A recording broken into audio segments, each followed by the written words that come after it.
আসসালামু আলাইকুম। গত ক্লাসে আমরা ফাজারের নীতি নিয়ে জানছিলাম। তো ফাজারের নীতি সম্পর্কে যদি আমরা একটু বলি ব্রিফ এক লাইনে, সেটা হলো যে তোমার পরীক্ষার জন্য ফাজারের নীতি 100% ইম্পর্টেন্ট। এখান থেকে প্রশ্ন হবে সিকিউ এবং এমসিকিউ।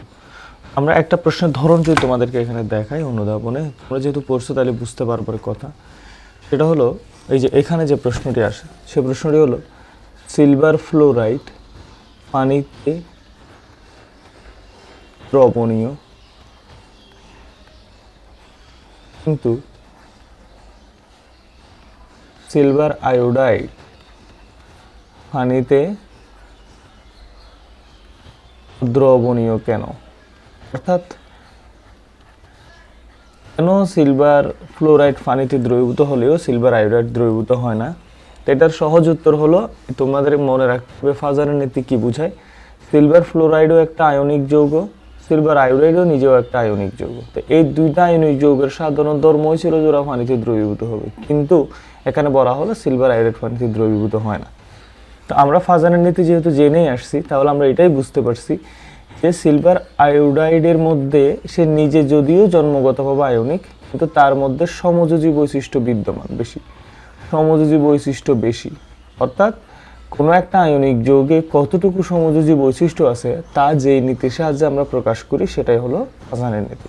তো এখানে চারটা নিয়ম ছিল, যে তার মধ্যে একটা ছিল যে সিলভার ফ্লোরাইড ধরো আর সিলভার আয়োডাইড। আমরা যদি দুইটার মধ্যে খেয়াল করো, সিলভার দুজনের জন্যই কমন, তাহলে কমন আছে ফ্লোরিন আর আয়োডিন, এরা দুজন কিন্তু আবার অ্যানায়ন। আমাদের এইভাবে ভাগ করে ফেলতে হবে আর কি, কোনটা কীরকম। তাহলে এটা যেহেতু অ্যানায়নের যদি আকার বড় হয় তাহলে পোলার আয়ন বেশি হয়। তাহলে তোমরা জানো ফ্লোরিন, ক্লোরিন, ব্রোমিন, আয়োডিন, স্টেটাইন এরা কত নম্বর গ্রুপের মৌল? 17 নম্বর গ্রুপের মৌল। এই মৌলগুলোর মধ্যে একই গ্রুপের উপর থেকে নিচে গেলে পারমাণবিক আকার বাড়ে। তাহলে ফ্লোরিন অপেক্ষা আয়োডিনের আকার বেশি, তাই আয়নের আকার বেশি হলে সে বেশি কি হবে, তার মধ্যে পোলার আয়ন বেশি। মনে রাখবা, পোলার আয়ন বেশি মানে সব কিছু সমযোজী বৈশিষ্ট্য বেশি, তার মানে তার মধ্যে সব কিছু কম, মানে পানিতে দ্রবণীয়তাও কম। তো অর্থাৎ আমরা এটাকে এক লাইনে বললে এভাবে বলবো আমরা, সিলভার ফ্লোরাইড এবং সিলভার আয়োডাইড এই দুজনের মধ্যে দুজনে আয়নিক যৌগ, কিন্তু সিলভার আয়োডাইডের অ্যানায়নের আকার বড় হওয়ায় পোলার আয়নের পরিমাণ বেশি, আর পোলার আয়নের পরিমাণ বেশি বলেই তার মধ্যে সমযোজী বৈশিষ্ট্য বেশি প্রকাশ পায়। আর যে সমস্ত যৌগের সমযোজী বৈশিষ্ট্য বেশি প্রকাশ পায় তারা পানিতে দ্রবীভূত হয় না। তো আশা করি এটা তোমরা বুঝতে পারছো। তো এইভাবেই প্রত্যেকটা জিনিসের এক্সপ্লেনেশনটা দিতে হবে। তো এর মধ্যে আর একটা জিনিস থাকে, তোমরা জানবা, এটা তো আমরা ফাজারের নীতির মাধ্যমে আয়নিক যৌগের সমযোজী বৈশিষ্ট্য জানি। এর মধ্যে আমরা সমযোজী যৌগের আয়নিক বৈশিষ্ট্য নামে একটা জিনিস আছে, সেটা হলো তোমাদেরকে আমি বলি। ধরো আমরা তো জানি যে মিথেন একটা সমযোজী যৌগ CH4। তো এখন এদের মধ্যে আবার যৌগগুলোকে আবার সমযোজীগুলোর কিছু প্রকারভেদ আছে। প্রথমটাকে বলা হয় বিশুদ্ধ সমযোজী, বিশুদ্ধ সমযোজী। এখন কারা বিশুদ্ধ সমযোজী এটা আমাদের একটু জানতে হবে।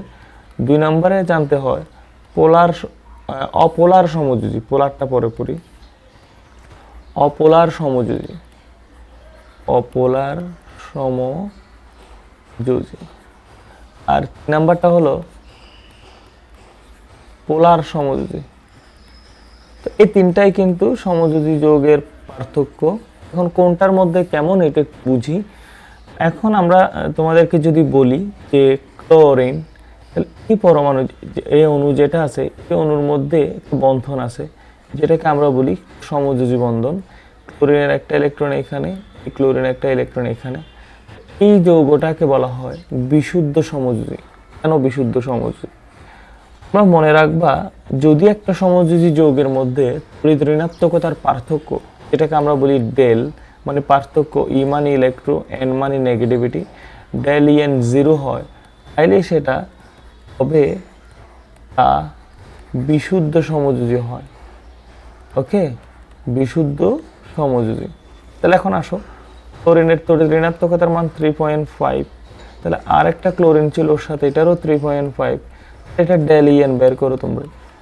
ডেল EN হলে তোমার 3.5 -3.5, তাহলে দুইটাই যদি আমরা বিয়োগ করি রেজাল্ট কি আসে 0। এই যে 0 আসার কারণে এটা বিশুদ্ধ সমযোজী।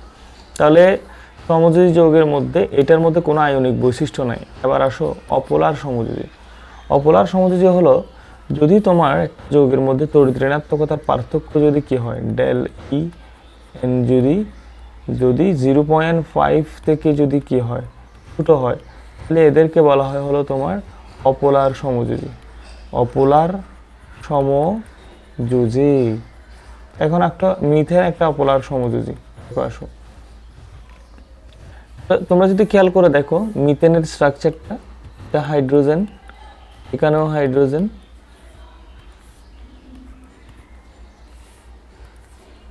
এখানেও হাইড্রোজেন। এখন আসো এটার জন্য হাইড্রোজেন তো তোমরা জানো তড়িৎ ঋণাত্মকতার মান 2.1, কার্বন হলো যে তোমার 2.5। এখন এটার ডেল ইএন যদি তোমরা বের করো তাহলে যেটা পাবা ডেল ইএন ইকুয়ালস টু যেটা হবে সেটা হবে 2.5 মাইনাস 2.1, তাহলে আমরা যেটা পাই সেটা হলো 0.4। এখন এই 0.4 কিন্তু 0.5 অপেক্ষা ছোট। হ্যাঁ,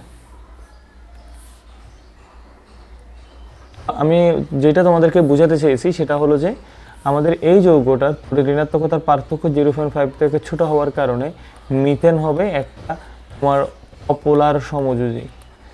আশা করি তোমরা এটা বুঝতে পারছো। এরপরে আমরা যেটা শিখবো সেটা হলো পোলার সমযোজী। পোলার, তোমরা তো নিশ্চয়ই সবাই জানো পোলার মানে কি। পোলার কথাটা মনে রাখবা, পোলার মানে এই কথাটা আসছে পোল থেকে। পোল কথাটি আসছে মেরু থেকে। মেরু মানে দুই প্রান্ত, কথা বুঝতে হবে। দুই প্রান্ত মানে যাদের মধ্যবর্তী কোণ হলো, এরা বিপরীত প্রান্ত হতে পারে। মধ্যবর্তী কোণ এখানে হতে হবে তোমার 180 ডিগ্রি। হ্যাঁ, যেমন আমি তোমাদেরকে যদি একটা লাইন করে দেখাই, ধরো এটা একটা লাইন, তো এটা এদিকে দুটো বিপরীত ডিরেকশন থাকলে এর মধ্যবর্তী কোণ হবে 180 ডিগ্রি। হ্যাঁ, এখন এই ব্যাপারটা আমরা সংখ্যা রেখার মতো চিন্তা করি। এদিকে যদি মাইনাস হয়, এদিকে যদি প্লাস হয়, তাহলে এর মধ্যবর্তী কোণ, তাহলে এখানে যেহেতু প্লাস আর মাইনাসের মধ্যবর্তী কোণ 180, এই জন্য এই ব্যাপারটা পোলার। এটা তোমরা সিমিলার জিনিসটা করতে পারো। তোমরা যখন এটাকে কি বলে, ওই যে চুম্বকের মেরু দক্ষিণ মেরু বলো না, কারণ উত্তরের সাথে দক্ষিণের মধ্যবর্তী কোণ 180 কিন্তু, সেই জন্য এটা মধ্যবর্তী কোণ। তো আসো এখন আমরা পোলার সমযোজী জিনিসটা দেখি। তো পোলার সমযোজী হওয়ার জন্য কন্ডিশন একটাই আছে, সেই কন্ডিশনটা হলো তোমার 0.5 থেকে ডেল ই এন এর মান যদি তোমার 0.5 অপেক্ষা কি হয় বড় হয়, তবে তা পোলার সমযোজী। পোলার সমযোজী, এবং ওই যৌগগুলোকে তোমরা বলো যে পোলার যৌগ, পোলার সমযোজী যৌগ। ওকে, তা এখন আসো যে আমরা যদি একটা উদাহরণ দিই, এটা আমাদের পরিচিত উদাহরণ, যেমন পানি ও একটা সমযোজী যৌগ। তবে সমযোজী যৌগের মধ্যে কেমন যৌগ এটা বুঝতে হবে। অক্সিজেন এখানে কেন্দ্রীয় পরমাণু, তাহলে এখানে হাইড্রোজেন আছে, এখানে একটা হাইড্রোজেন, নিশ্চয়ই তোমরা বুঝতে পারছো। তো এখানে একটা প্লাস ডেল্টা থাকে, -2s ডেল্টা, এখানে প্লাস ডেল্টা। এটা অবশ্যই জানারও এখন আর দরকারও নাই।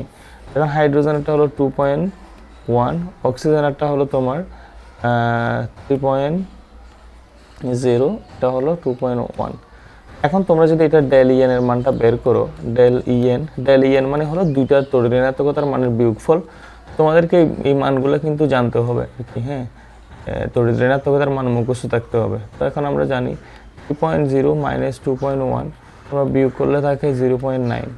এই 0.9 তো নিশ্চয়ই তোমার কাছ থেকে বড়, 0.5 থেকে বড়, সেই জন্য পানি হয় পোলার সমযোজী যৌগ।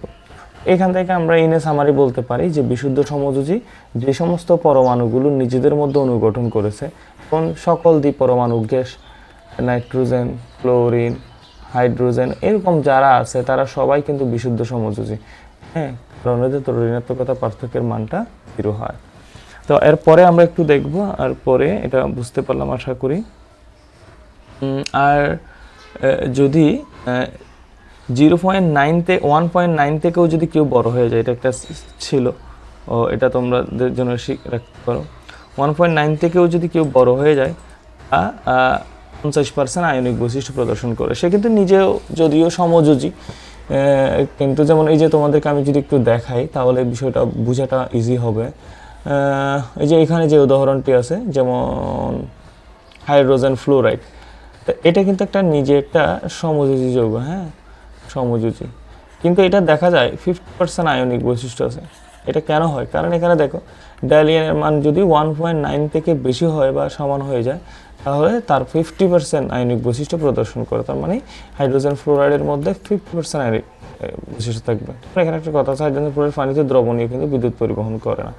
তো এখান থেকে তো তোমরা বুঝতে পারছো যে এটা কেন এমন হয়। এখন আমাদের বিভিন্ন প্রকার বন্ধন নিয়ে কথা বলা আছে, এর মধ্যে তোমরা হাইড্রোজেন বন্ডটি তোমাদের জন্য খুবই গুরুত্বপূর্ণ।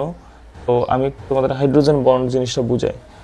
আমি জানি যে হাইড্রোজেন বন্ডটা তোমরা যদি এর আগে একবার পড়ছো, সেই হাইড্রোজেন বন্ডটা হলো এরকম। তার একটা এখান থেকে একটা ওই যে তোমার গ্রুপ 16তে একটা প্রশ্ন ছিল এরকম যে তোমরা তো জানো অক্সিজেন এবং সালফার একই গ্রুপের মৌল, তাই না? এদের হাইড্রেট কীরকম? H2O এবং H2S, বুঝো কিন্তু অক্সিজেনও 16 নম্বর গ্রুপের মৌল, সালফারও 16 নম্বর গ্রুপের মৌল, এবং অক্সিজেনও হাইড্রোজেনের সাথে যৌগ গঠন করছে, সালফারও হাইড্রোজেনের সাথে যৌগ গঠন করছে। তাহলে কি হওয়া উচিত? তোমরা এখানে খেয়াল করো, পানি কিন্তু তার ভৌত ধর্ম তরল, হ্যাঁ, হাইড্রোজেন সালফাইড কিন্তু এটা গ্যাস, যারা জানো না তারা জেনে নাও। অ্যাকচুয়ালি এরকম হওয়ার কথা ছিল না, বুঝছো? তো এইখানে বলা হলো একটা প্রশ্ন আছে, অক্সিজেন ও সালফার একই গ্রুপের মৌল হওয়া সত্ত্বেও কেন এদের হাইড্রাইডের ভৌত ধর্ম, হাইড্রাইড মানে কোনো একটা মৌল যখন হাইড্রোজেনের সাথে যৌগ গঠন করে তাকে ওই মৌলের হাইড্রাইড বলে। যেমন অক্সিজেন হাইড্রোজেনের সাথে যৌগ গঠন করছে, তাহলে এটা হবে অক্সিজেনের হাইড্রাইড। সালফার হাইড্রোজেনের সাথে যৌগ গঠন করছে, এটা হবে সালফার হাইড্রাইড। হ্যাঁ, তো এখন এখান থেকে প্রশ্ন হতে পারে যে দুজনেই তো একই গ্রুপের মৌল এবং একজনের সাথে যৌগ গঠন করছে, তাহলে তার তো দুজনেরই ভৌত অবস্থা একই হওয়ার কথা ছিল, কিন্তু কেন হয় না? কেন হয় না তার একদম সঠিক উত্তর হলো পানির মধ্যে হাইড্রোজেন বন্ধন আছে, হাইড্রোজেন বন্ড আছে, কিন্তু সালফেটের মধ্যে হাইড্রোজেন বন্ড নাই, ইস বন্ড এখানে নাই।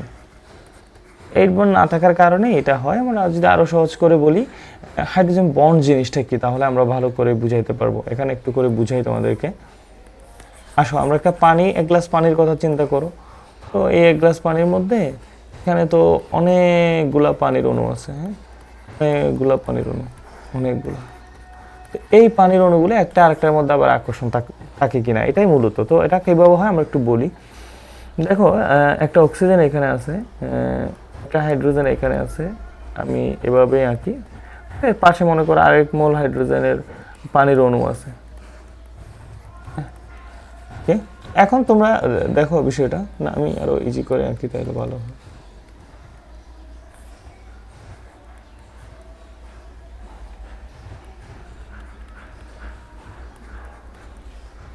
আরো আঁকি, ওকে। তো এখন দেখো তোমরা তো এর মধ্যে পোলার যৌগ সম্পর্কে জেনে গেছো, এটা হচ্ছে প্লাস ডেল্টা, -2h ডেল্টা, এদিকে প্লাস ডেল্টা, এদিকে -2h ডেল্টা, এদিকে plus delta, plus delta, -2h delta, এটা আছে প্লাস ডেল্টা, প্লাস ডেল্টা।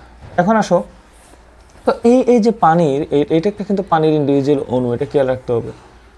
হ্যাঁ, এর পাশে আরেক ইন্ডিভিজুয়াল পানির অণু, এটা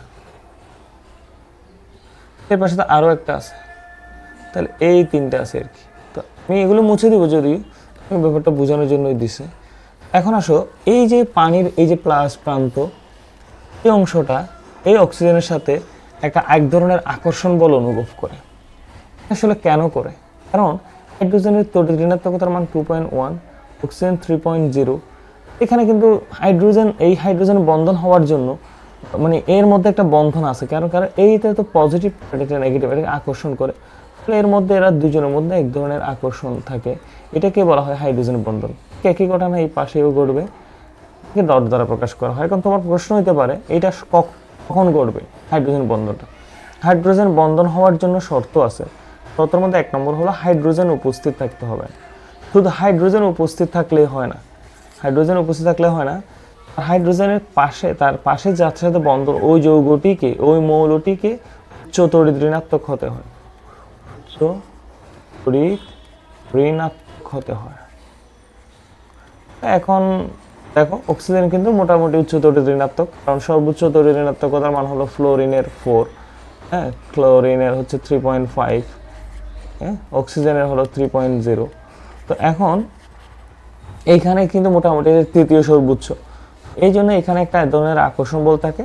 তাহলে এই যেটাকে বলে হাইড্রোজেন বন্ড, এটাকেও হাইড্রোজেন বন্ড। তো তার মানে হাইড্রোজেন বন্ড হওয়ার শর্ত হলো হাইড্রোজেন প্রেজেন্ট থাকতে হবে, আর যে যার সাথে হাইড্রোজেন বন্ধন করবে তাকে উচ্চ তড়িৎ ঋণাত্মক হতে হবে, এবং লাস্ট কথাটি মুক্ত জোড় ইলেকট্রন থাকতে হবে, মুক্ত জোড় ইলেকট্রন থাকতে হবে, তাহলেই তবে কি হবে, হাইড্রোজেন বন্ধন গঠিত হবে। তো যেহেতু এখানে সব শর্তই পূরণ করেছে, এই জন্য এই ডটেড লাইন। তো একটা এমসিকিউতে প্রশ্ন আসে যে তোমার হাইড্রোজেন বন্ধনকে ডটেড লাইন দ্বারা প্রকাশ করা হয়, এটা একটা বন্ধন, এটা একটা বন্ধন। এখন খেয়াল করো, আমরা ওই যে H2S এর ঘটনাটাও যদি এখানে বলি, কিন্তু H2S যে আছে এটাকে আমরা এভাবে লিখতে পারি, এটা হাইড্রোজেন, এটা সালফার, এটা হাইড্রোজেন, এটা হাইড্রোজেন, সালফার, এটা হাইড্রোজেন। তো এইখানকার মধ্যে কোনো হাইড্রোজেন বন্ধন নাই, কেন নাই? হাইড্রোজেনের তড়িৎ ঋণাত্মকতার মান 2.1, সালফারেরটা হচ্ছে 2.5। তো এখন এই যে তড়িৎ ঋণাত্মক, এখানে কিন্তু প্লাস ডেল্টা মাইনাস ডেল্টা কিছু হয় না, মানে এখানে ধনাত্মক ঋণাত্মক প্রান্ত সৃষ্টি হয় না, ফলে এই সালফার হাইড্রোজেনের সাথে কোনো প্রকার আকর্ষণ বল অনুভব করে না।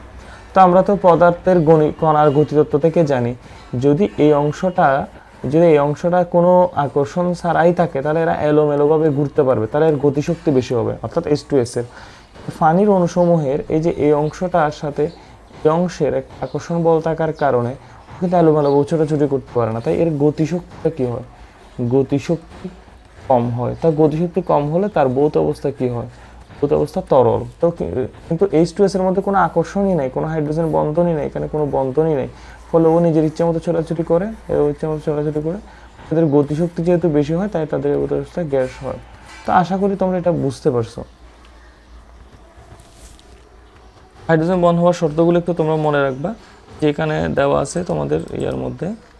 ওই যে হাইড্রোজেন বন্ড গঠনকারী অণুতে অবশ্যই হাইড্রোজেন থাকতে হবে, হাইড্রোজেনকে অবশ্যই উচ্চ তড়িৎ ঋণাত্মক মৌলের সাথে যুক্ত থাকতে হবে, আকারে ছোট হতে হবে, আকারে ছোট হতে এটা তেমন জরুরি নয়, নিঃসঙ্গ ইলেকট্রন থাকতে হবে, এতটুকুই। আশা করি বুঝতে পারছো। তো এইগুলো একটু পরে নিলে তাহলে হয়ে যায়। তো আশা করি যে তোমরা এই ক্লাসে আমরা মোটামুটি অনেকগুলো জিনিসই পড়লাম, এখানে আমাদের শেষ আর কি, বাকি জিনিসগুলো তোমরা পড়ে নিতে পারো। তো এখানকার বেসিক আলোচনা ছিল যে তোমার পিরিয়ডিক টেবল নিয়ে, এটা পড়বা এমসিকিউ এর জন্য, এমসিকিউ এর জন্য। আর একটা অ্যাসাইনমেন্ট ছিল এখানে থার্ড গ্রুপে, থার্ড চ্যাপ্টারের জন্য, এটা তোমরা একটু দেখো অ্যাসাইনমেন্টটা আছে কি না, চ্যাপ্টার অ্যাসাইনমেন্ট চ্যাপ্টার 3। হ্যাঁ, এখন এই চ্যাপ্টারটা যখন আমাদের কি হয়েছে, শেষ হয়েছে আজকে, তোমরা এই অ্যাসাইনমেন্টটা করে সবাই জমা দিবা। এখন তুমি যদি শুধু এই অ্যাসাইনমেন্টগুলোই করো, তাহলে তোমার এইচএসসিতে, মানে শুধু এইচএসসিতে এডমিশনে না, শুধু এইচএসসিতে এই সবগুলো প্রশ্ন তো এখানে কয়টা আইএক্স 9টা প্রশ্ন আছে, 9টা প্রশ্ন থেকে আসবে 100%। তোমার কলেজের পরীক্ষায় 9টা প্রশ্ন দেখে যাও অ্যাসাইনমেন্টের, এটা আমাকে জমা দাও, তাহলে হয়ে যাবে। বাট এখানে উত্তরগুলো যেভাবে লেখা আছে সেভাবেই তোমাকে অ্যান্সারগুলো করতে হবে, তাহলে দেখবা যে তুমি পারবা। এটা করো, এটা করতে কোনো ডিফিকাল্টি ফেস করলে আমাকে জানাবা। হ্যাঁ,